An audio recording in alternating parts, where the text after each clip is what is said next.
How's it going, guys? My final assignment for this class is on the improper biomechanical issues in tennis. Basically, I'm going to speak about this is my main science-based issue.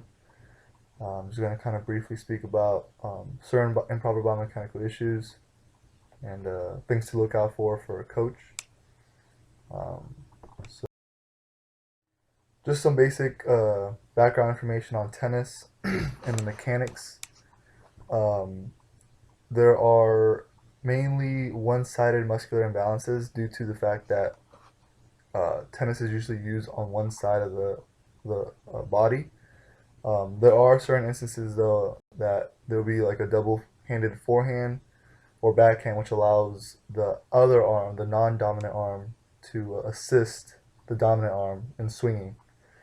You see a lot more of a double-handed backhand as opposed to a forehand, but there are certain instances where there's double-handed forehands as well. But for the most part, like when you're acting when you're performing any type of stroke, whether it's a volley, forehand, backhand, serve, it's all on one side.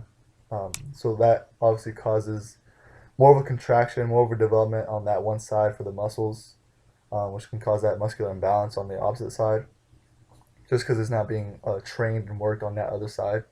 Not like other sports like soccer or basketball where you can kind of go with your left and your right. With tennis, it's you're just mainly on that one side. So just keep that in mind when we go through this presentation. Some forehand mechanics. So I'm just going to kind of speak about the mechanics for forehand, backhand, and serve primarily. Um, Basically, before contact of the ball for the forehand, um, the shoulder will go into extension, abduction, and external rotation. The elbow will go in through extension and supination. And again, remember this is before contact with the ball. So when the actual athlete's going around and swinging before even initiating contact, and then the wrist will involve extension and ulnar deviation. And then after the contact, from the moment of the contact of the ball, and then from the swinging pattern, the shoulder move into horizontal adduction, which is just basically across the body, and internal rotation. The elbow will include flexion and pronation, and the wrist will include radial deviation. And then obviously the trunk and the pelvis will rotate as well um, within the motions. So just keep this in mind of all the different types of motions. So as you can see, before contact with the ball, you have a certain amount of motion on the shoulder, elbow, and wrist. And then after contact, it's like completely opposite. So it goes to show you how much motion is going on within that side. For the backhand, kind of similar. So before contact, and then again, because there are one-handed backhands and double-handed backhands, is a little different. But basically, I'm going to be focusing on that dominant hand. So just motion on that dominant hand. So we're completely ignoring that other assisted hand if there is a double-handed backhand. So basically, with the shoulder, it'll involve horizontal adduction, so you're bringing it across your body before initiating contact, and that shoulder will also internally rotate. The elbow will involve extension and pronation, and then the wrist will involve ulnar deviation. So that's basically the wrist is going towards that ulnar side, the pinky side, and then after contact, the shoulder will then horizontally abduct. So now it's going away from the body and externally rotate. So again, it's doing the opposite motion. The elbow will involve flexion and supination, and wrist will involve radial deviation. And then again, the trunk and pelvis will also do the same. We'll rotate towards that side and then kind of move off to the other side as you initiate contact and follow through. So again, as you can see on both sides before contact and after contact, they're completely opposite. Um, so with repetitive motion, you can kind of tell that you can place a lot of stress on that one side, especially with tennis being one-sided mainly. Um, Serve, before the contact with the serve, the shoulder will be externally rotated, abducted, so away from the body, and extended. And the elbow, it will start in flexion, move into extension, supinate, and move into pronation as you go into the serve. And then and the next slide shows a complete model of the serve. And then the trunk and pelvis also rotates and will extend as well. So you're kind of extending back when you're about to serve. And then after the contact, or from the moment of contact to afterwards, the shoulder will then move into internal rotation, adduct and flex. The elbow will extend and pronate, and the trunk and pelvis will rotate and flex as well. So this is that model I was talking about. So in that first picture, the top left, he's just getting ready in stance. And you move into the second picture. This is when you have excessive one-sided extension. So you're moving into, so the trunk is moving into extension now. And with the amount of serving that these guys do, or these players do, you're putting so much stress on that side constantly. Like just going back, and it's a violent contraction. If you've ever seen tennis, it's high speed. So they're really moving back on that back.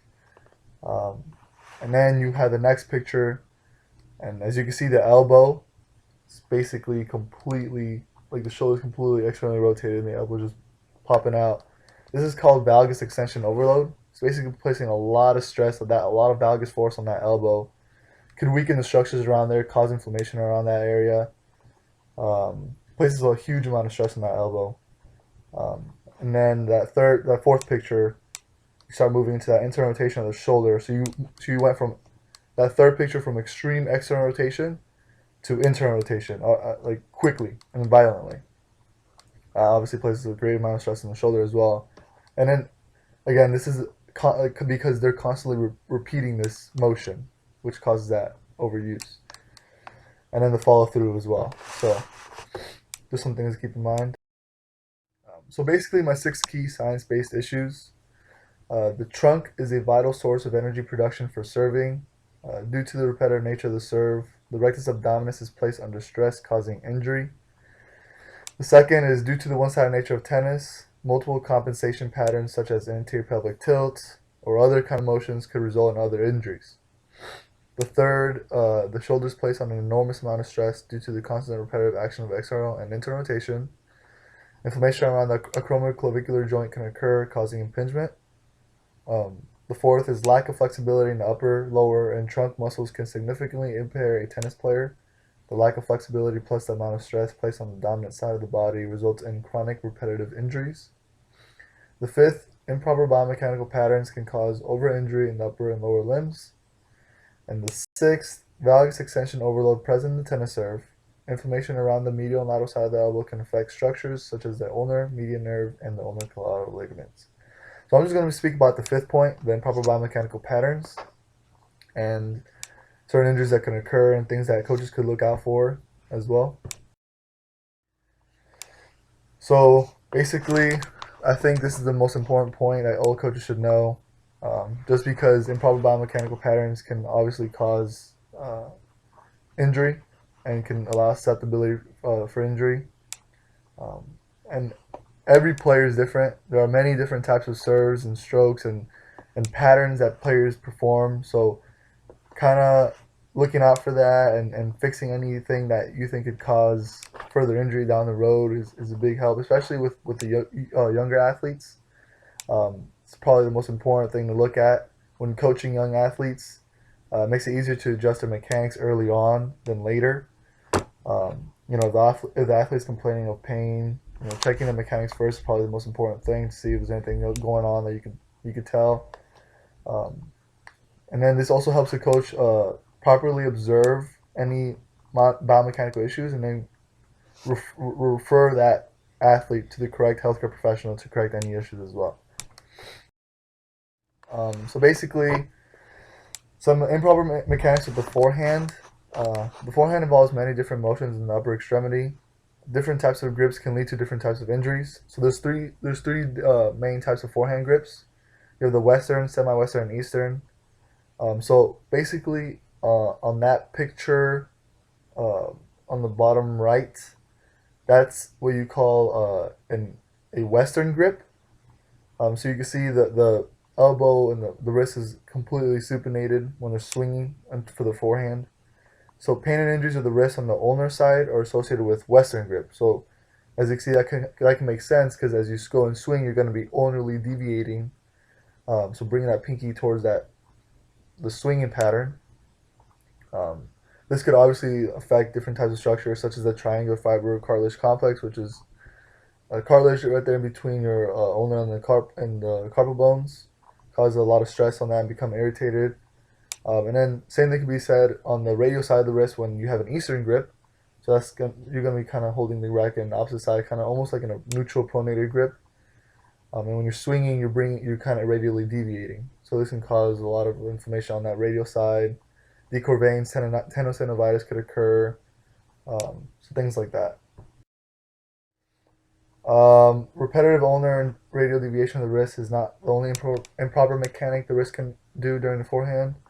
Constant grip strength and extension puts stress on the forearm musculature, primarily the extension of the forearm.